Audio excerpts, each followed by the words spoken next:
Facts over feelings. Facts over feelings. Facts over feelings. Nothing but facts over feelings. That's right, facts over feelings. September the 9th. The year 2020, double deuce, Wednesday. You know how it goes. We in the middle of it, so we might as well get right to it. First of all, let me say big shout out and salute to all of the members of the Not Fucking Around Coalition, the world famous Not Fucking Around Coalitions, the shaking white people to their bones, white folks terrified, acting the fool, shaking them in their boots coalition. I want to say hello to all of you all.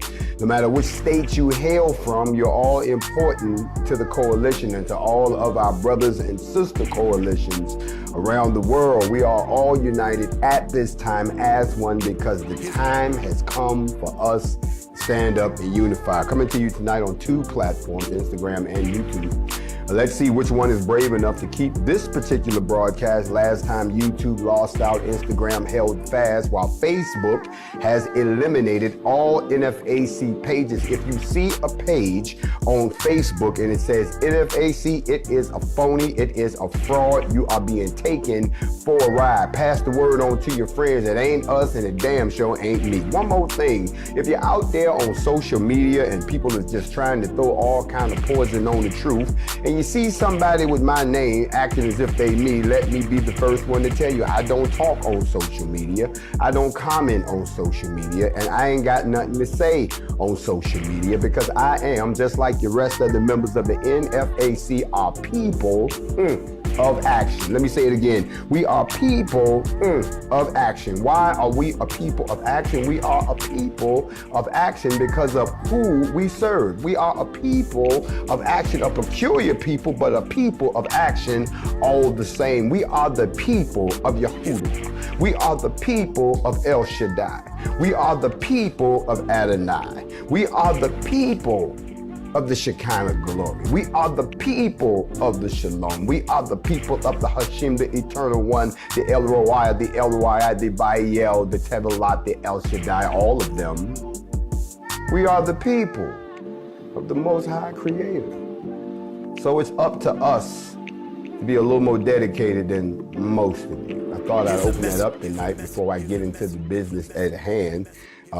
Because tonight we're going to deal with something that needs to be dealt with. It's time for us to stop dealing with the petty and get on with the business at hand. If you have been attending Facts Over Feelings for the last so many months, while we aren't out running around battling black racism that's happening against us, when we're not out in the trenches, we are back in the classroom. I find it ironic, folks, that everyone talks about what we do on the battlefield, but they never discuss what we talk about in the classroom. They like to talk about what weapons we have and how we stood and if we shot somebody, but they never talk about the ancient books that we crack open right here on the weekly basis that has shifted so many of you, woken so many of you up, helped so many of you figure out, help you make the decisions in your life, help you define all of the people around you to the point where your life now has a purpose. And that's what we do here at Facts Over Feelings. Tonight, we got to deal with something that's moving us forward. We don't have time no more to talk about the distractions. We've given them enough power. We've seen results of our actions. And while everybody is so focused because people don't do what they think they should do, they miss the point that we are accomplishing what we set out to do. We set out to bring transparency to the Breonna Taylor case, and we got it. Now they telling so much stuff, they leaking information all over the place. Y'all better ask somebody. And then what we said was we was going to come back and we was going to burn down the wallet. The wallet got burnt down to the tune of $162 million. Shortly after that, now we find out it's time for an announcement. But I told y'all they wasn't going to make an announcement because they didn't want anything to jeopardize their precious derby. It was a tradition that goes all the way back to World War I, World War II, before my time and before yours. So how dare you let the death of a black woman get in the way of us being able to run our little animals around in a circle and bet our little money? Nothing's going to get in the way of that. The hell it didn't. And that caused you $162 million on the race alone and another $13.5 million on the gambling that didn't get to go down. Okay, so therefore, we now see that we're getting what we want. Now, all of a sudden, here comes a verdict, or here comes a grand jury hearing, or here comes something that we didn't have before. Stop being unsatisfied, my people. First you didn't have nothing, and you wasn't satisfied with that. Now you got a little something, you ain't satisfied with that. When they gonna convict somebody? Now you can see the pathway to something going on. But most importantly, like I told y'all, let's be realistic. If you've been following Factz Over Feelings, you know we've already done a deep study on Kentucky law. And we already know where this thing could go based on what the law says, not on what we say, not on how much people protest, not on how many petitions y'all fill out. None of that has anything to do with how they're going to let it turn out. They're going to base it on the law. But we all know that when it comes to us, they want to get in the nitty gritty of the law. But when it comes to them, and the law is just really a suggestion. You understand what I'm saying? If a black mother bought her son, her underage son, a semi-automatic weapon, put him in the car, drove him to the next state, and put him out on the corner, knowing that y'all done filled his head up with a bunch of anti-racist or racist bullshit, knowing he gonna clown out, and then he kills 3 people. They would have arrested him and charged him as an adult. They would have arrested you for bringing him up there and being his parent. They would have arrested everybody in your house because they had to know something about it. They would have even went after the person that sold you the gun unless he was white. Then they would say, hey, I had no idea they were going to do that. You know that we would have seen that splashed across the news. Black woman takes son to BLM protest, kills 3. You understand what I'm saying? But no. So the law is just a suggestion for them.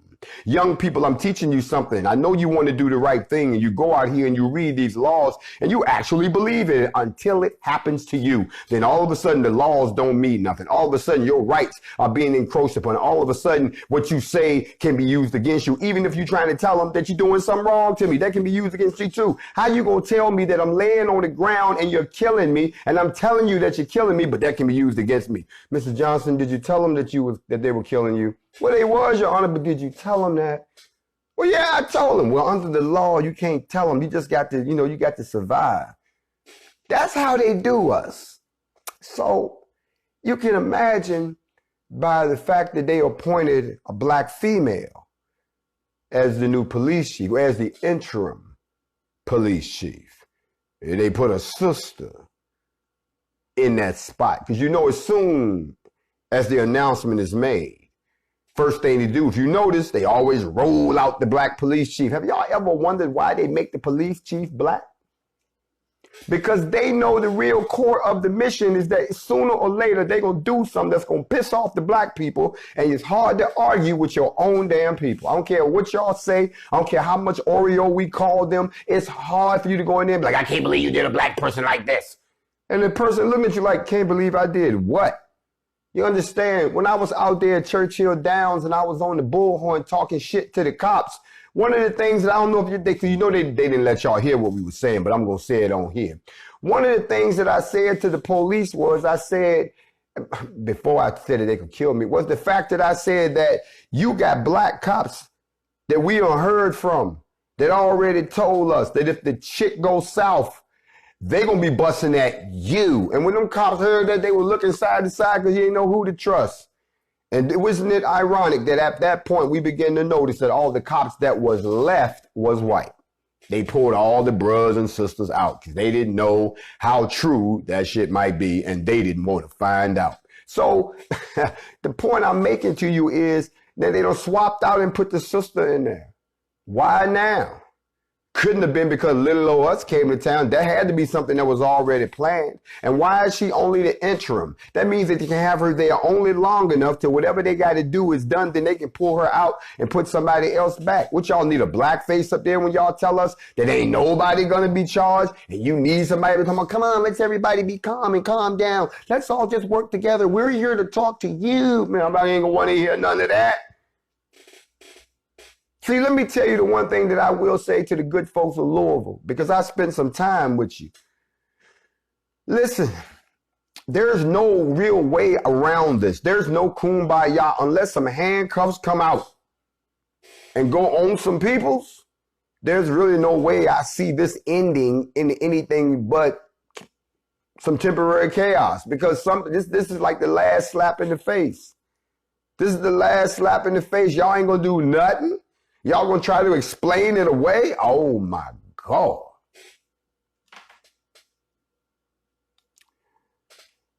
Look here, y'all. Tonight, I need to deliver two important messages to you. You knew sooner or later I was going to give you a message, not just all this teaching. It's time for me to give you a message. The first thing I need y'all to understand is that you've heard me talk about 1 million guns.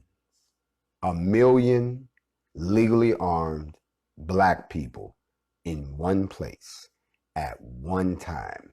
Now, of course, nobody said we was going to attack nobody. Nobody said we was after nobody. And this ain't a challenge to nobody. See, that's the problem with these white folks. They think because we decided to get together that we're challenging them. Nobody's challenging you. Nobody don't care about you. We want to feel good about ourselves, get together with our kinfolk, our skin folk, and feel good about the power that we hold just being amongst our own kind. Can you back up and give us some space so we can do that? Can you let the black race play just for 5 minutes? Can we just be together and just inhale black air and go, blackness, just all black power on one accord? Can you imagine the feeling of all of us in one place on one accord, 1 million of us in harmony just for a few hours? Can you picture what that would look like? And nobody coming to bother us, and nobody coming to be a guest, and nobody asking us about it, and nobody trying to tell us how to do it, and only us telling us and handling us and taking care of us and feeding us.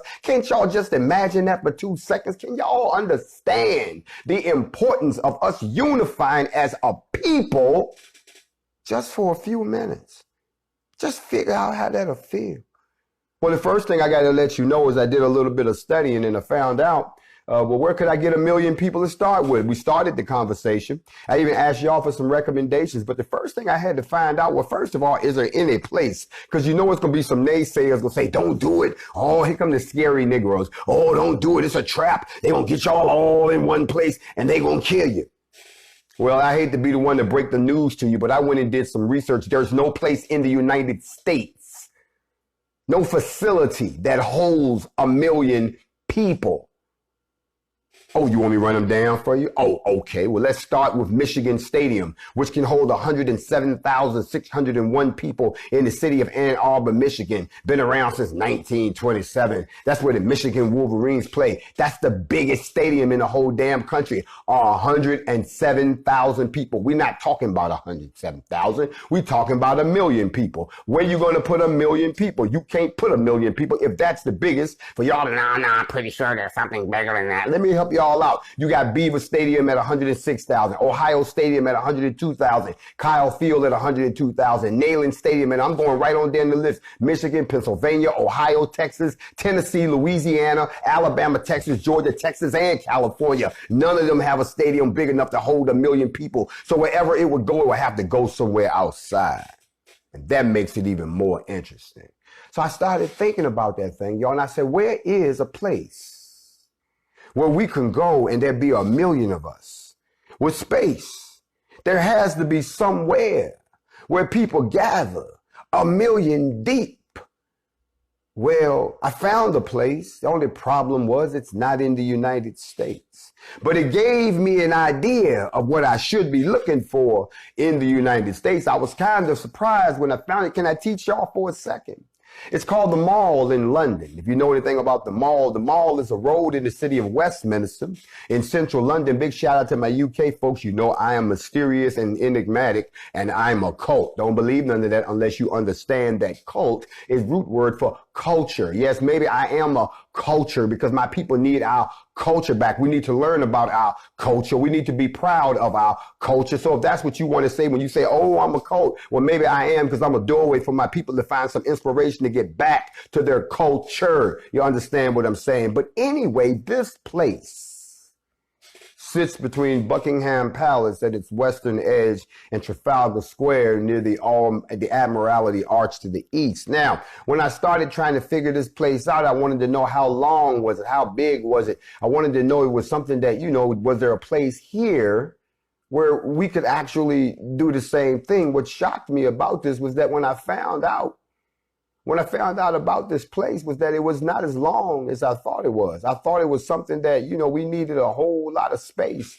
I was shocked to find out it was almost a half a mile, maybe a little more than that, just a half mile. And how wide was it? Oh, they packed this thing. They get 1 million people up in there. Oh, so all I really need is an area. I'll do better than that. I don't need a half mile. Y'all give me a mile. Matter of fact, give me 2 miles. Give me 2 miles by 2 miles square. I can put 1 million people right there. That's 2 miles by 2 miles square. You know somewhere in the country where I can get 2 miles and 2 miles square? Somewhere that's not so off the beaten path that people ain't got to park their cars and walk 1 million miles? You better get in my inbox and let me know, because what I'm trying to do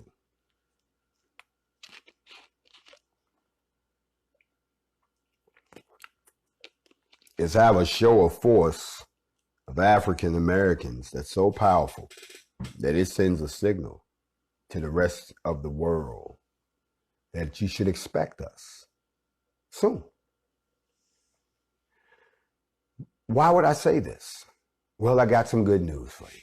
As of 3 days ago, as I told you all, this is the teaching part, we actually went ahead, and I will give you the details. Please don't ask me for the details right now, but I am going to let you know that we have gone ahead and we have filed the papers for liberation on behalf of all African Americans in this country, in the United States World Court.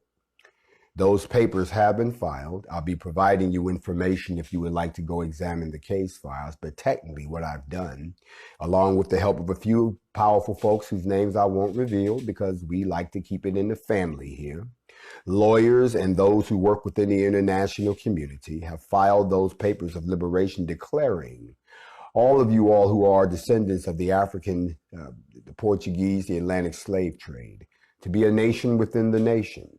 I'm proud to announce that tonight. Those papers have been filed. And now this was part of the plan all along.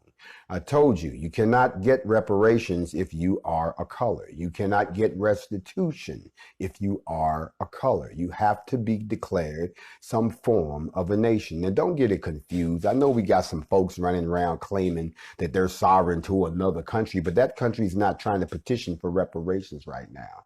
Don't talk to me about Liberia. They destroyed Liberia and put it in such a sad financial state that it can't even get itself together. Oh, no, no, no, no, no, no. All we needed was the liberation to be filed within the World Court and declare us as a nation within a nation. As I told you, that action has been accomplished. We will pull the copies of those records from the World Court. I shall make them available to the public. And then you all can sit around and talk about that the same way you talk about everything else. I told you, we're going one way or the other, with you or without you. You can stay here. We really don't care at this point. It is time for us to go. You gonna sit around and wait for them to finish the election and for this guy to get in there for another 4 years crookedly and then bring the hammer down? Or you gonna start listening to these folks and be sitting back talking about, I knew I should have rolled out when they rolled out, or at least talked about where they was going or something. I'm not gonna say it no more, but I want to let you know that we have filed those papers with the World Court. Now, why would we do that? Because you see, in order to make it stick, we have to be able to demonstrate a percentage of the population is united. You get 1 million of us in one place. You now satisfy the international requirement of the justification of a population within a nation representatory of this black nation. I don't need all 47, 50 million of y'all. I just need 1 million of y'all to show up in one place at one time, and we capture that, and then we can go back to the UN and say, this is 1% of that population. Strapped up, shawty, and ready to rock. We need some help here, okay? And then we can take advantage of the 56 nations that are standing by to offer us all kind of assistance in everything from maybe fighting for our reparations to an evacuation to sending you someplace that even if you don't want to go with us to the new neo nation, you can go to one of them. But to get the door open, which is what we've done, we have moved ahead. I don't sit in the capacity as a warlord. I sit in the capacity of someone who's trying to lead a few people somewhere, so I don't have to sit back with a Mai Tai in my hand talking about it's a shame what happened to them people over in America that didn't come with us. It's a shame. Hey, somebody pulled me something else. Did we grow this? This is okay. Now, it's September. Told y'all we was going to do this in September and that we hope to have this action answered here shortly. Now, that leads me to another topic that I want to touch on for a second. If you've been following the class for a minute, you know that I said that you cannot have a nation within a nation unless you can defend the nation.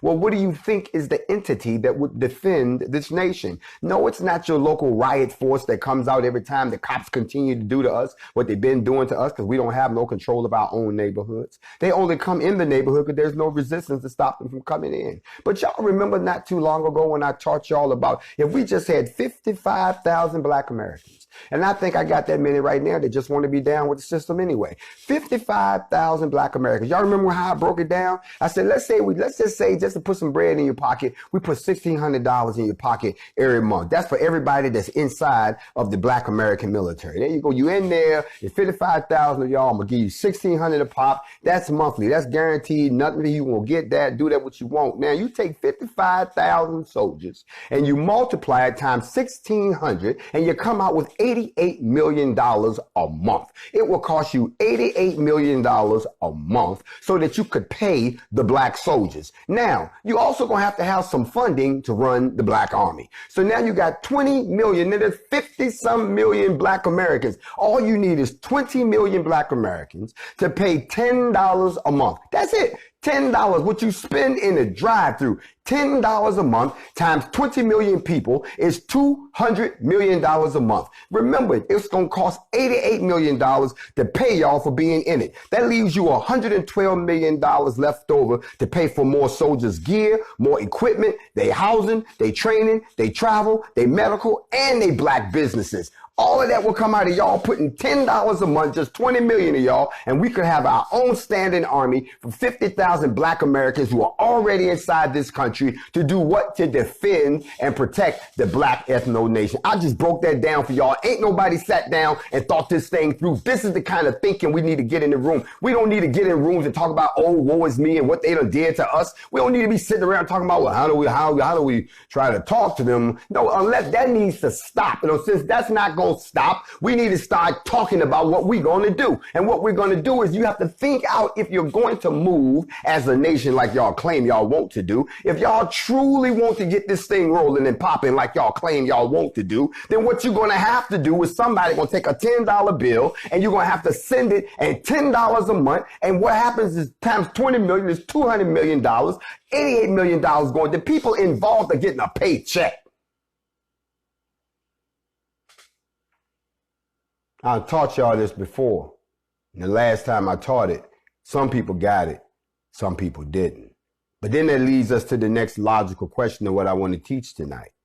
And that is, somebody said, well, okay, Jay, we got this million people now. Let's just keep that same million from all walks of life. And we got the army now. We got the army. We got the 55,000 over here. We cool. So really we sitting on 1.5. We're 1.05. We're good. Okay. All right. So my question to you becomes, how much land is required for a 1 million person city? See, here's where it flips.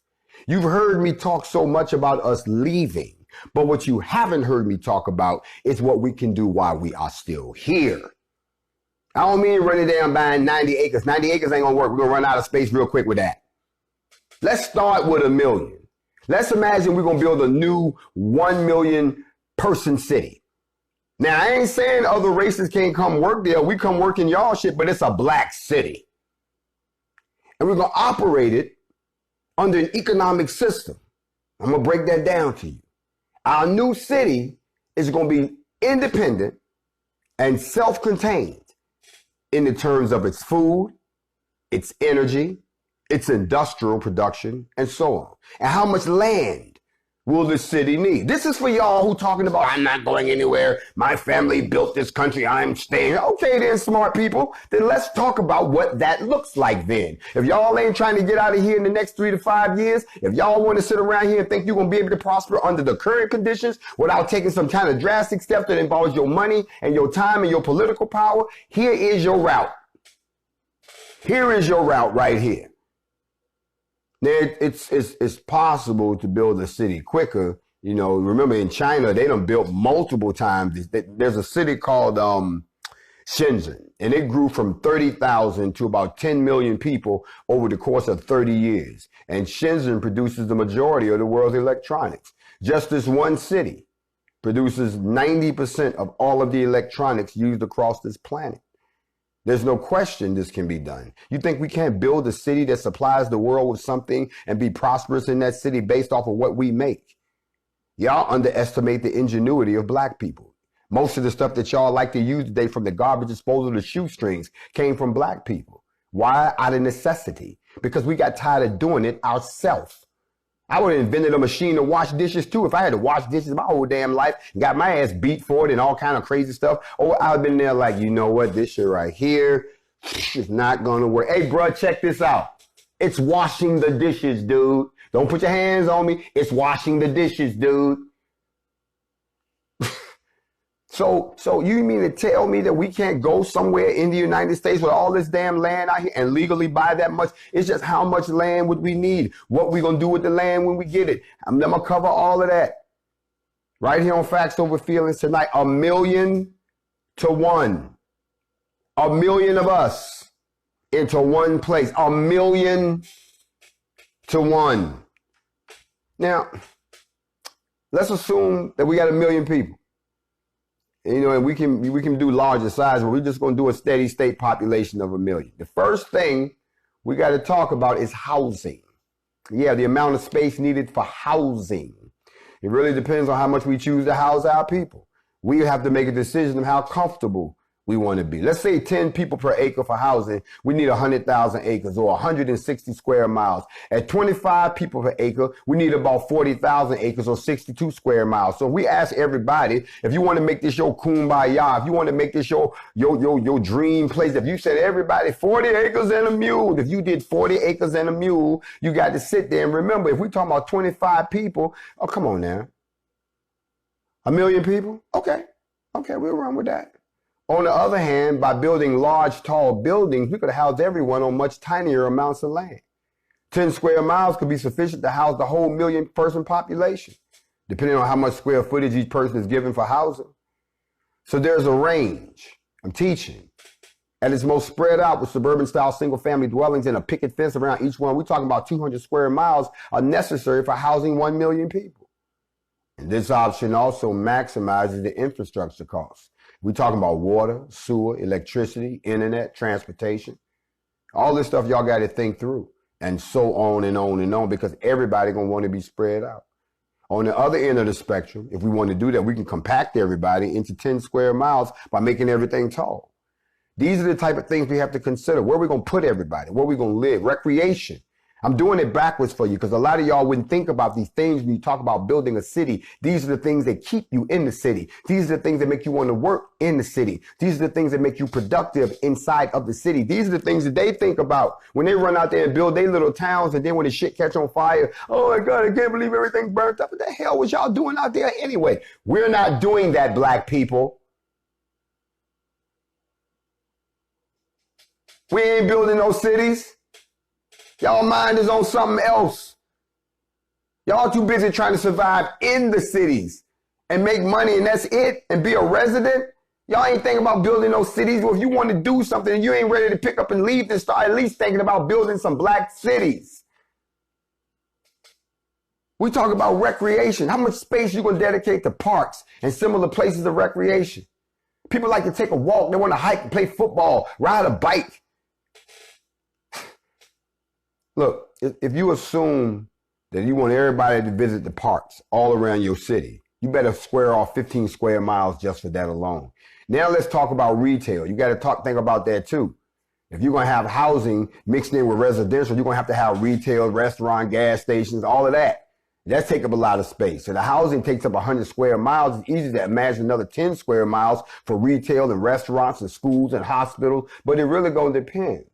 What if our new city has no need for retail space because everybody comes in via the internet? What if everybody there got free internet? You understand what I'm saying? And now our new city can handle all types of transportation publicly because private cars for every resident is an incredibly inefficient way. You can ban cars and put in a system where everybody has free access to public transportation. Energy efficient. Y'all don't seem to realize what I'm trying to tell you. I ain't just saying go build another hellhole. I'm saying go build yourself a home. But let me take it a step further. Let's talk about farming. We're talking about feeding ourselves. Yeah, we can use normal dirt farming for staples like wheat and potatoes, and then advanced greenhouses for our vegetables. If we assume that there's a wide variety of food available for everyone, then perhaps we need a quarter or an acre per resident for farming. That means that we need 250,000 acres or 390 square miles of farmland. One thing that could change all this is meat. Meat animals can consume a great deal of food and produce meat, and the number varies by animals. So y'all got to make up your mind. If y'all bring that meat eating over there with you, now you need more land for that. But if we cut all that out and we actually get back into our true diet, you know, it's going to be hard for some people. But if we get everybody on the right diet,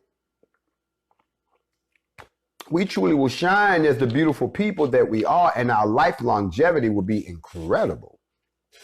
But if we're going to still have people in there, you know, you got to remember the efficiency with which various animals convert grains into protein varies. So with cattle and feed, it takes 7 kilograms of grain. Y'all got to feed these animals.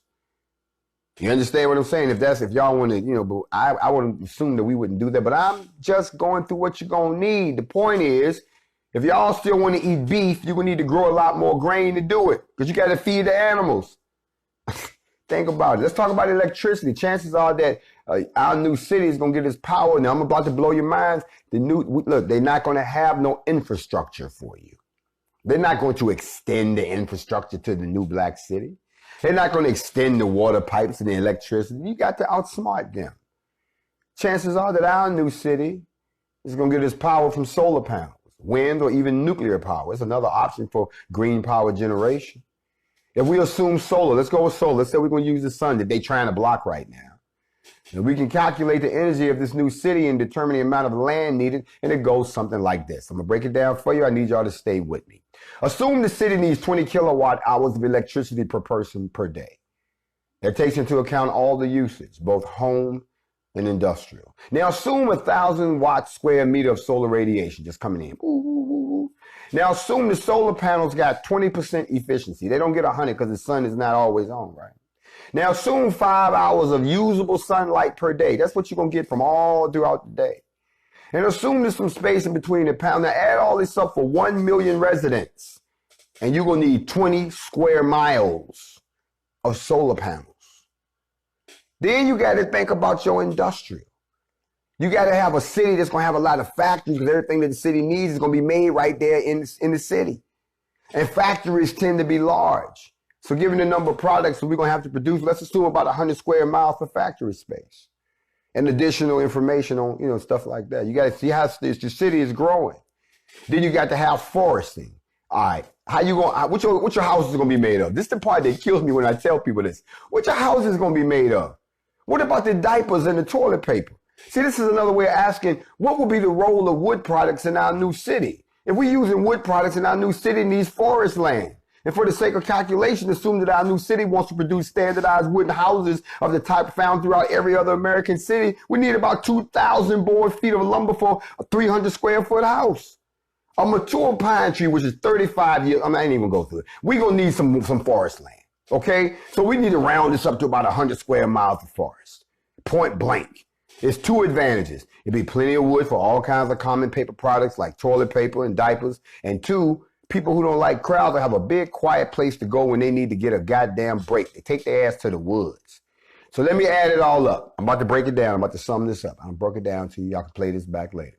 If we add all this up, here's the total land we're going to need for 1 million persons in one city. For housing, 100 square miles. Recreation, 15 square miles. Retail, 10 square miles. Agriculture, 500 square miles. Solar panels, 20 square miles. Industrial, 100 square miles. Forest, 100 square miles. Our new city, therefore, requires 845 square miles of land. 845 square miles of land, and we could cover everything inside of our own self-contained city where we're housing ourselves, having our own sports, selling in our own stores from our own businesses, growing our own food and selling it in our own supermarkets, getting our power free from the sun for the most part, industrial, building our own stuff, and then making stuff out of our own forest and having our own parks. That is our own city. I didn't even talk about things such as law enforcement and schooling and all of that. I didn't talk about cultural places. I didn't talk about science. Those things come beside the fact. 845 square miles. How big is 845 square miles? One way to think about it, it's a piece of land that's 29 miles by 29 miles. Did y'all just hear what I just said? 29 miles long. 29 miles. That's it. Some cities, you know, you can drive to the next city. It's more than that. 29 miles by 29 miles. Okay, try this. If you look at the state of Rhode Island, go look at the map right now. And if you look at the map of the state of Rhode Island on a map, the state of Rhode Island is bigger than the space we need for our new city. Rhode Island covers 1,212 square miles. In other words, if Rhode Island was shaped like a square, Rhode Island will be 35 by 35 square miles. Rhode Island is a good bit bigger than what we need. We can easily fit our new standalone city for 1 million people into the state of Rhode Island. 29 miles. Y'all mean to tell me we can't find 29 miles of land out in the middle of nowhere that we can't build a city? I done told y'all, so you don't want to go when the Exodus happened. You want to stay here 29 miles.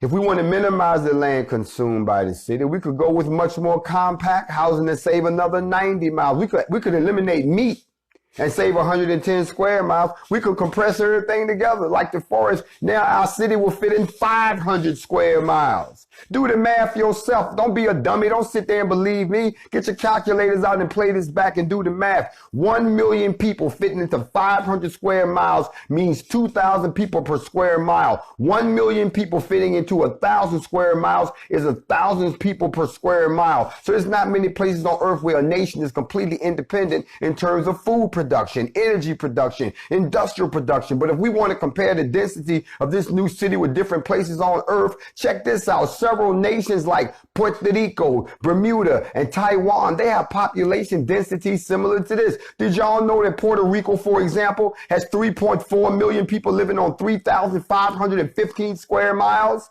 There's 1,000 people per square mile. So it's already being done.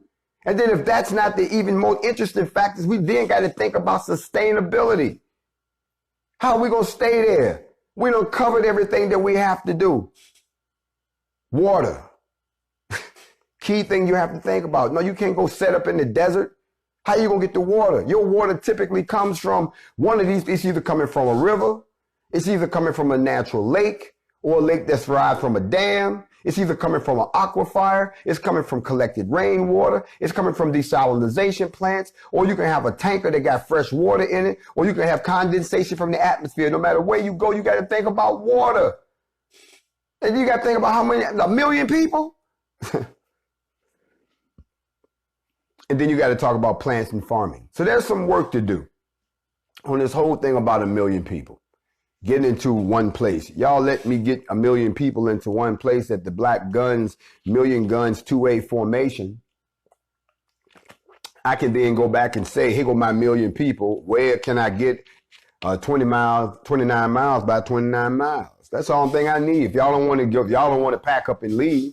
But for those of us who do want to pack up and leave, don't forget The same plan that we were talking about here in the States applies overseas too. See, remember what I told y'all before, how this whole thing starts. You don't have to have, millions of people. It doesn't start a movement. One person starts a movement. One person can write the master plan, and then that one person shares the master plan with 6 other people. And then each one of those people becomes a committee of one, each to nominate 3 other people to study the plan before the next meeting, at which time is now 18 members could become the nucleus for a general organizing committee. And then further nominations to the organizing committee should be representative of all the groups, all the students, all the laborers, all the clerks, as well as all of you professionals. The representatives on the organizing committee might be from national organization, all black, of course, or smaller organizations or lodges or clubs, but everybody gets a chance to get in until eventually what we end up with is a core committee. And after a series of meetings during which the master plan has been studied in detail and revisions of amendments have been proposed, can I teach in here to future action, which could then process to develop and carry out plans for the formation of a national organization committee composed of representatives from every section of the country. And that's when y'all start breaking them down into these committees.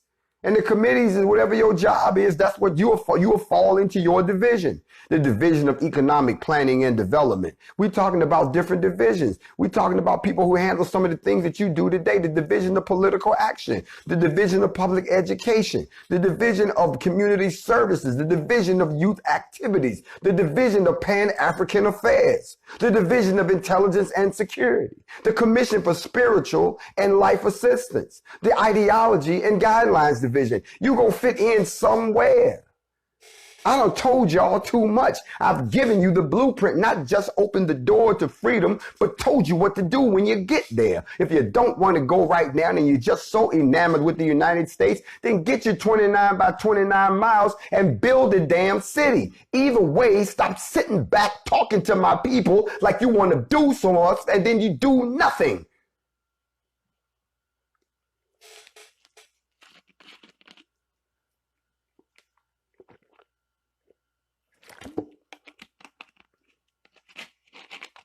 Now, that I got that out the way, comes the next part. A lot of you all have been asking me about moving to Africa. Tonight, I'm going to make another announcement, and I'm going to give you a piece of advice. If you're not paying attention to what's happening in the United States right now, and you're a person of black, I'm going to say black, but there could be African American, African immigrant, I don't give a damn, dark melanated people. If you are of the melanated persuasion and you're not paying attention to what's happening within the government of this country and what they're about to do, then you might not want to hear this piece right here. But I would encourage all of you to start thinking about going somewhere. Even if you don't want to go with us, you better start thinking about going somewhere other than here. Because if you thought the last 4 years was crazy, if you thought it was off the hook with them looking the other way while things deteriorated within this country, I'm not telling you to run. I'm telling you to think about going somewhere where you don't have to deal with this sinking ship. I know if you don't like it, won't you go back where you came from? I didn't come from nowhere. I was born right here. Matter of fact, don't forget what I am. I am a descendant of the people you enslaved. So I can't go back to anywhere, because if I went back to anywhere, I would go back to the mother who came out of the mother who came out of a slave, which leads me right back to here. And since you don't seem to be lining up no boats with the records to show us how you moved all of us over here, which some people don't even think is technically possible, that most of us came from right here in America, you're not going to tell us that. You're not going to educate me on the culture that you destroyed and the cities that used to exist, like Cahokia that existed from Chicago all the way down to the Gulf of Mexico. You're not going to teach me about that, because then you're going to find out that I'm going to find out that the place that I need to go is right here, and you squatting on my land, and we right back in the war that we was before, because now I'm double pissed off that you tried to play me for the okie doke. So you're not going to tell me that. So don't tell me to go home. No, you go home. You the one that showed up, rolled up, lied, connived, jived your way in, and then just straight jacked everybody for this country or this land and called it whatever you want. So please don't give me that, what I expect y'all to do. is to think about getting the hell out of here and going somewhere else if things start to deteriorate in this country. Don't be like the people on the Titanic that sat there while the ship was going down. They listening to goddamn music. I'm not listening to nothing. I'm breaking off something that floats. I'm putting something together that will hold me up. I'm coming up with a plan and I'm getting off the ship. I'm not going to be around when blah, blah, blah, blah, blah show up, because blah, blah, blah will take your ass down with it. So I'm getting off the ship while the ship is this way. I'm getting off the ship while the ship going down. I'm getting off the ship while the ship's starting to lean. I'm not waiting for the ship. Y'all remember that scene in Titanic where they were sitting there? I'm like, what kind of shit is this? They sitting on the top of the boat having a moment riding the ship down. Hold your breath. Hold your breath, my ass. Why are we going down with the ship? Shouldn't we jump off the ship? I don't understand that whole dramatic scene, because see, that's why it was white people. Because brothers, that scene would have been completely different. Yeah, we trying to get away, the ship going down sideways, me and sister girl climbing, and we got to the top and we see the ship about to go down. Let's see, the blades ain't working. We're going to wait a little bit and we're going to jump and swim away. That's black people. Don't worry, white people. I know y'all probably tell me that's not possible. But a lot of y'all would say, well, I'm not moving to Africa. I'm not going to Africa. Why would I say Africa? Because there's strength in numbers. You're outnumbered here in the United States, and then when things really go south, you're going to find out how outnumbered you really are, okay? And as you can tell just by the way that they're acting, simply by the existence of the NFAC, white people have lost their mind. White people act like we came out and said that our only mission is to fight white people and they're black. No, that's not what we came out for.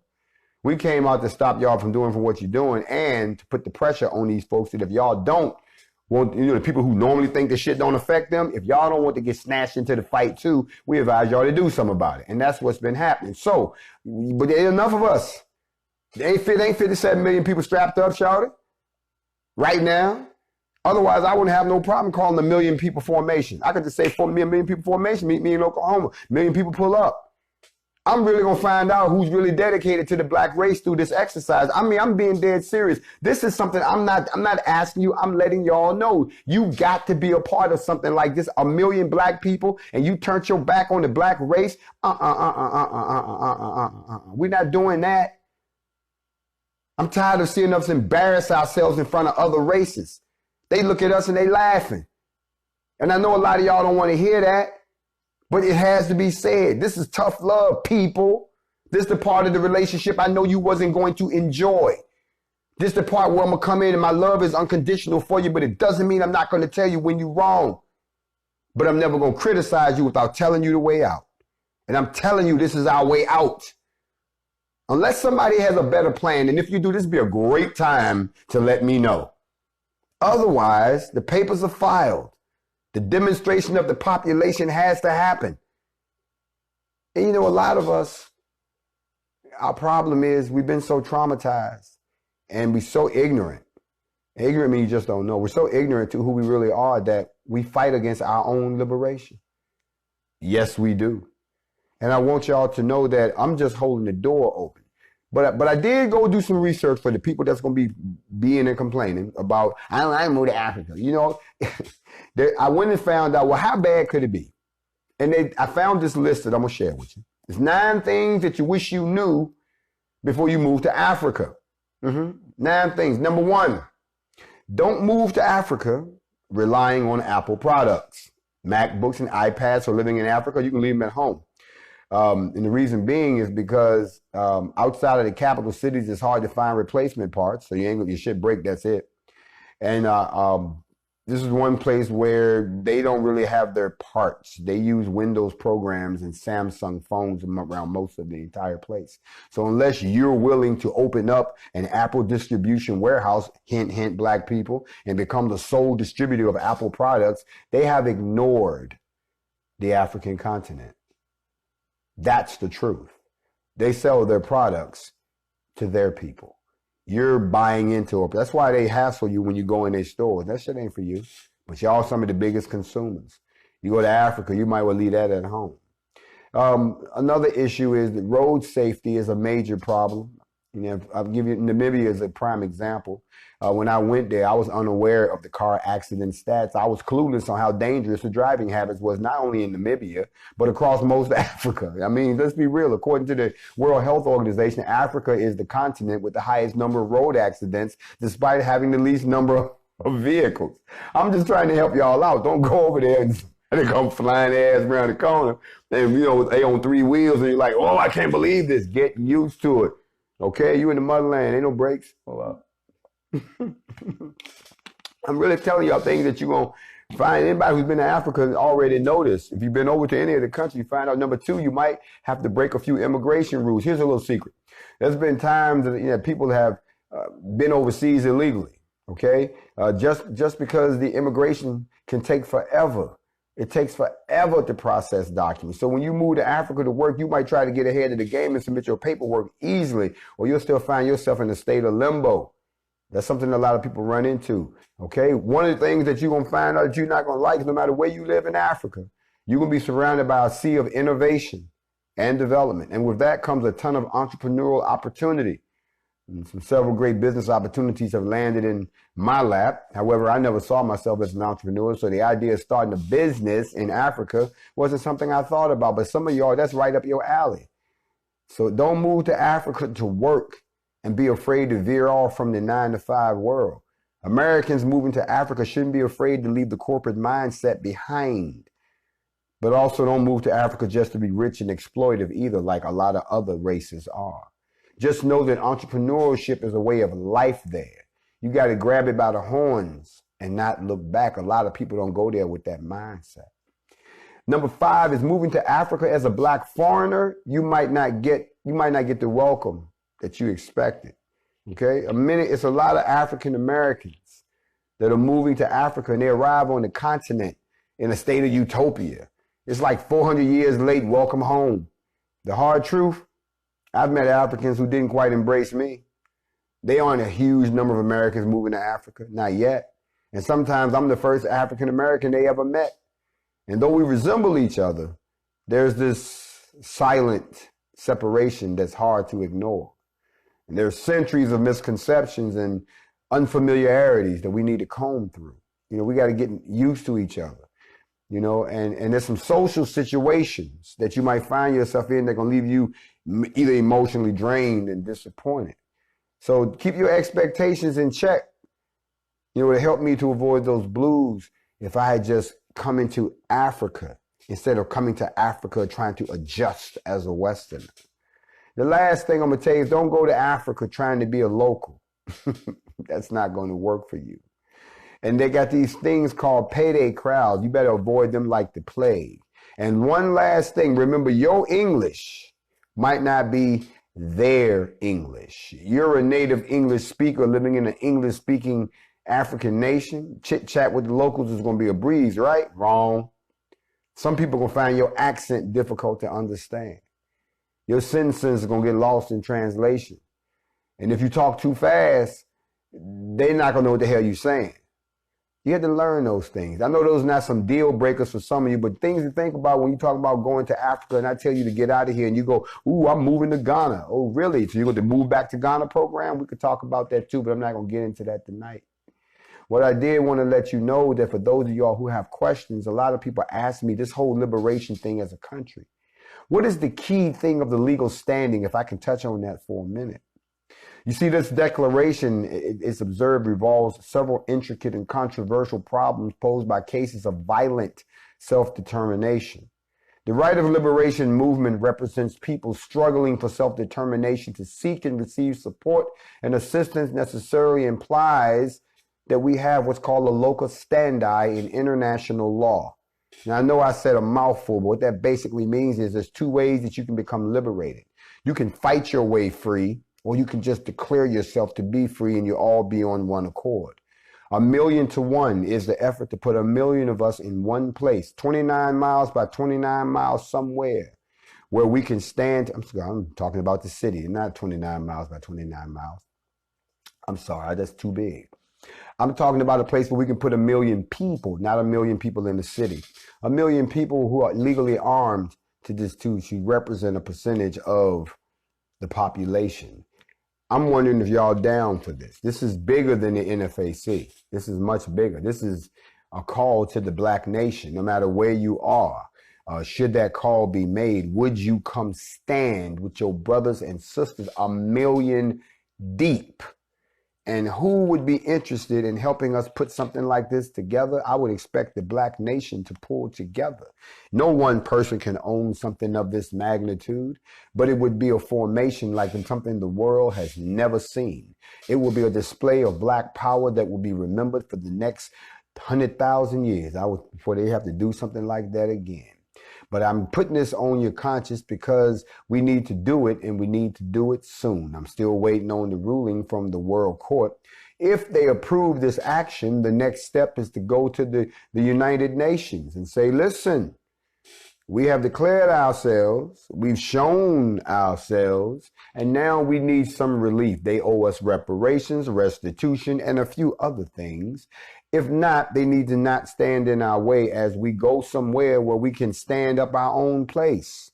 Can you help us out? That's really what this boils down to in plain English. I'm not trying to dazzle you or razzle you. This is not a scam. This is the door open for us to exit our current situation. This is the door that's open for us to leave the situation that we've been in for the last 400 years. It doesn't mean physically leave where you live, but maybe it does on paper.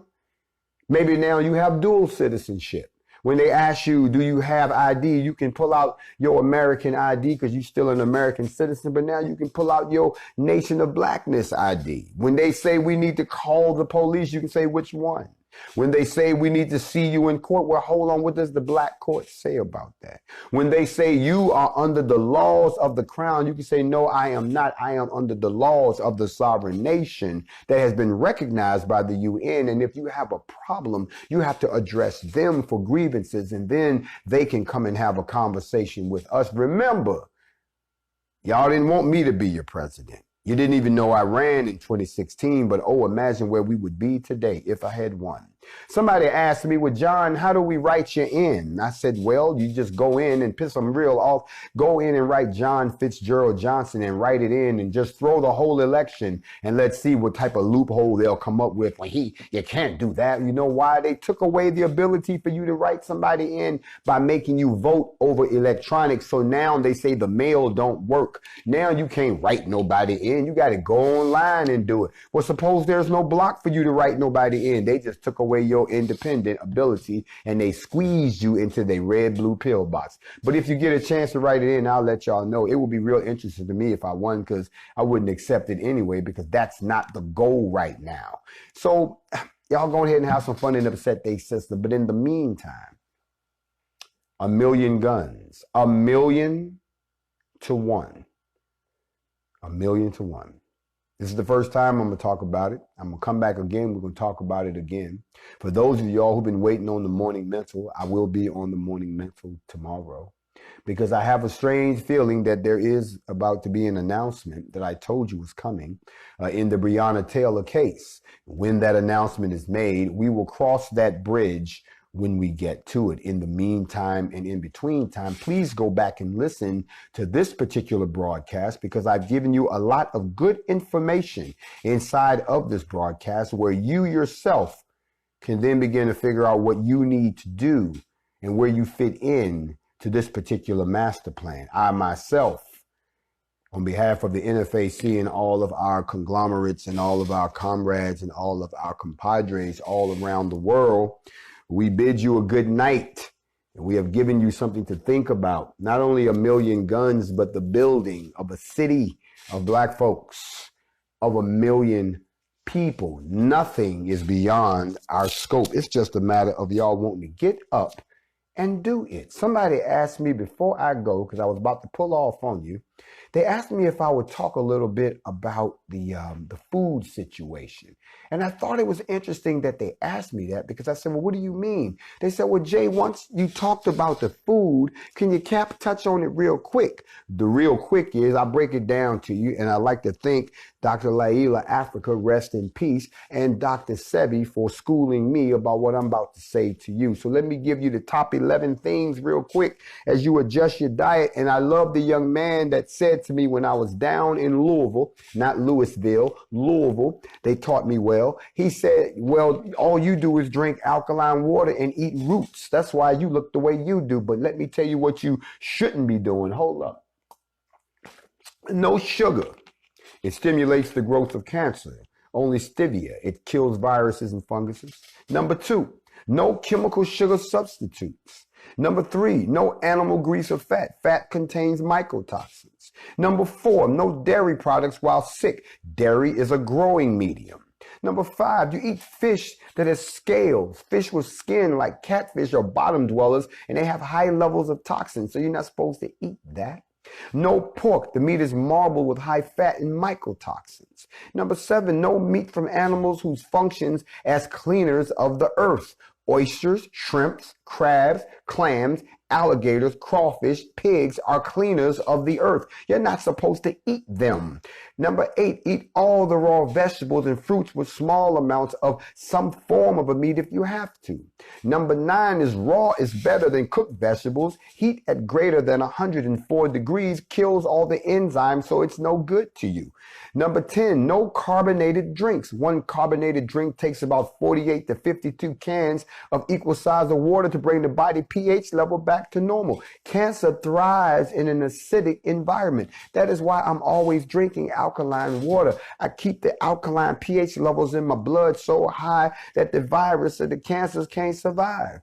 Last but not least, choose foods that have a kosher symbol of them, approval. 95% of kosher is an easy way of choosing healthy foods and have the least amount of dyes, chemicals, and toxins. I'm giving you this information because I know somebody out there doesn't understand that we actually are supposed to have a pH level in our bodies. I know they didn't think they was going to get this tonight, but they asked me, if you have a pH of 7.36 pH, then you have a healthy body. And then people ask me, say, well, Jay, I went to the store and I tried to buy everything, but I got confused. I said, well, why did you get confused? Did you look at the chart? Have you looked at the healthy pH chart? Do you know what you're supposed to be eating? Look, you can get your vegetables, your fruits, your condiments, your herbs, your oils, your legumes, your nuts, your beverages, your sweeteners, your sauces, your syrups, your seafoods, your dairies, your meats, your grains, your flours, and all that stuff at the same time. There are categories of things that you can get. I'd be more than happy to share that chart with you. Just write me at info@thegrandmasterj.com. I'd be happy to share that with you. I can go break them on down for you, but don't be sitting there just making it up as you go along. Understand what your major health problems is. Understand what supplements you can take. But remember, you are what you eat. That's another class for another time. It's been good hanging out with y'all. And let's see who's going to let this broadcast stay up. We Factz over Feelingz. 1 million guns, 2A formation. Where can we do it? I've told you how big the place got to be. A black city. Where are we going to build it? I've told you how big the place got to be. And the liberation of the black nation. Where y'all going to come to demonstrate that so we can get what's owed to us? Y'all really want to get free or y'all just want to keep talking about it? I'm asking. If y'all really want to get free, holler at your boy. If not, somebody going to have to explain to the Most High why he said move and you didn't move. On that note, I bid you shalom.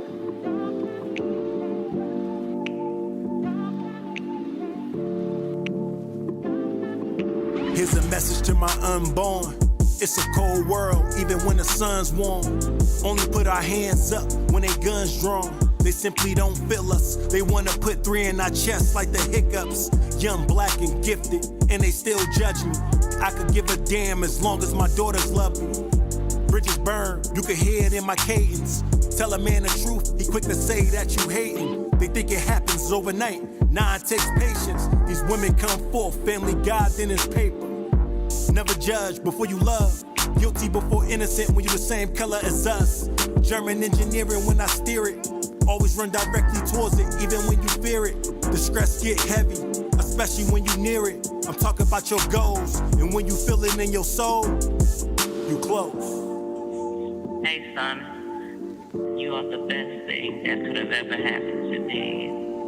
November 11th, 1987. I am so proud of you and all of your accomplishments as a dad, provider. You've been a great son. Made my own way. I don't need no handouts. Tell a nigga no. Now he not your man now. The hate start showing. You hear it in they quotes. Niggas be confused, claiming that they woke. 2020 luxury, whip with the bucket seats. Love out to everyone who stuck with me. From the mud and fuck with me. Gotta love Brit, cause she rode it, she love a G. And she stayed down, that's what's up to me.